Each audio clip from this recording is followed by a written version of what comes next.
Assalomu alaykum hurmatli vatandoshlar va odatdagi yangiliklarimizni boshlaymiz.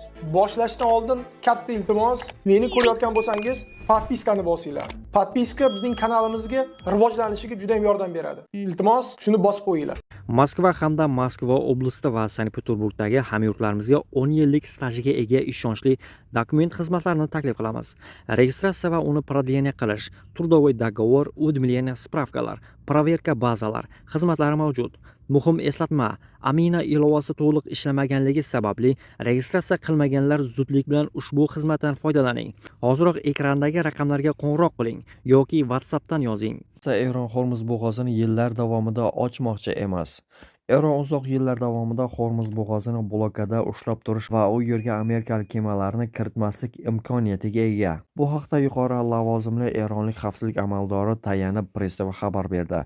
Eronda ma'lum qilinishicha, ilgari AQSh aynan shu strategik yo'l orqali Yaqin Sharqdagi harbiy bazalarga qurol-yarog' yetkazib bergan. Eron o'z hududiga berilgan zarbalardan so'ng Hormuz bo'g'ozi orqali tankerlar harakatini Vashington va uning ittifoqchilari uchun cheklagan. Manbaning aytishicha, agar Eron ilgariroq bo'g'ozdagi harakatni nazorat qila boshlaganida, raqibning mintaqadagi logistika imkoniyatlari ancha cheklangan bo'lardi.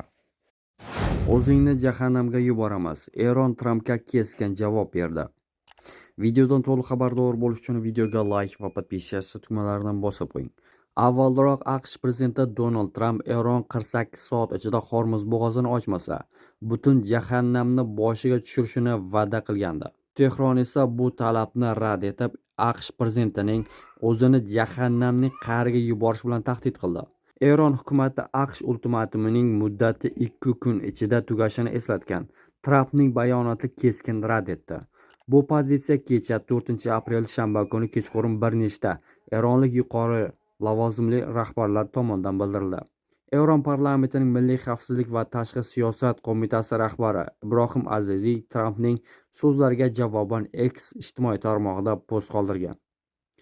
Eron seni va sening askarlaringni to'g'ridan-to'g'ri jahannamning qa'riga yuboradi. Aynan sizlar doimo munosib bo'lgan joyga, degan Eron vakili.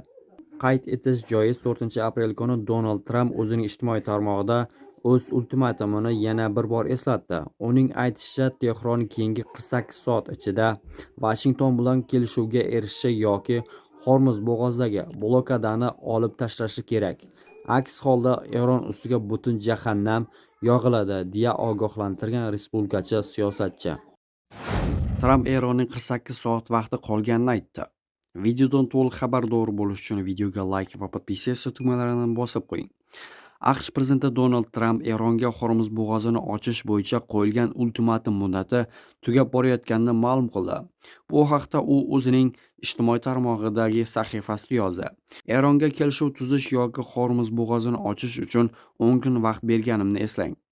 Vaqt tugamoqda. Ularga butun do'zax azobi yog'ilishiga 48 soat qoldi, deb yozdi Amerika yetakchisi. Eslatib o'tamiz, avvalroq AQSh prezidenti Eronning energiya obyektlariga zarba berishini avval 5 kun, keyin esa 10 kunga vaqtincha cheklaganini aytgan edi.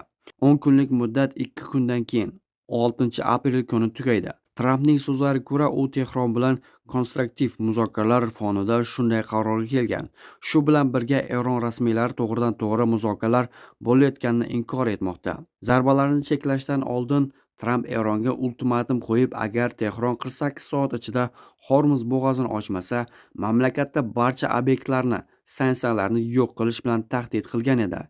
Eron rasmiylari bunga javoban AQShning Fors ko'rfazi mamlakatlaridagi energetika infratuzilmasini yo'q qilishga, shuningdek, Hormuz bo'g'ozini yo'q qilib, yopib qo'yishga va'da berdi.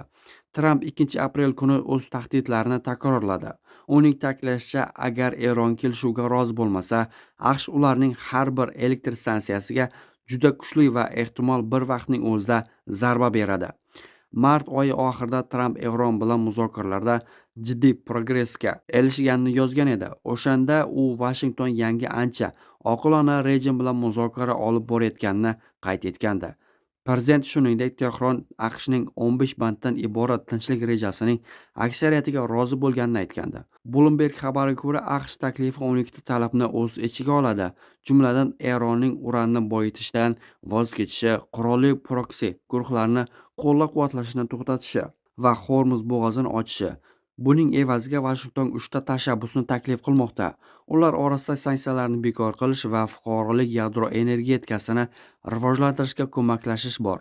Reuters manbasining aniqlik kiritishicha, Eron muzokaralari bu rejani bir tomonlama va muvaffaqiyat uchun minimal shartlarga ega emas deb hisoblagan. Biroq aprel oyi boshida Eronning Fars agentligi ma'lumotli manbasiga tayanib, Eron AQShning 48 soatlik o't ochishni to'xtatish haqidagi taklifini rad etganini xabar qildi. Pokistondagi muzokarachilar uchrashuv ham natija bermagan, chunki Eron rahbariyati Vashington bilan muloqotga intilmayapti. VCG'ning yozishicha, mintaqa davlatlarining Pokiston boshchiligida AQSh va Eron o'rtasidagi o't ochishni to'xtatishga erishish borasidagi hozirgi sa'y-harakatlari boshi berk ko'chaga kirib qolgan.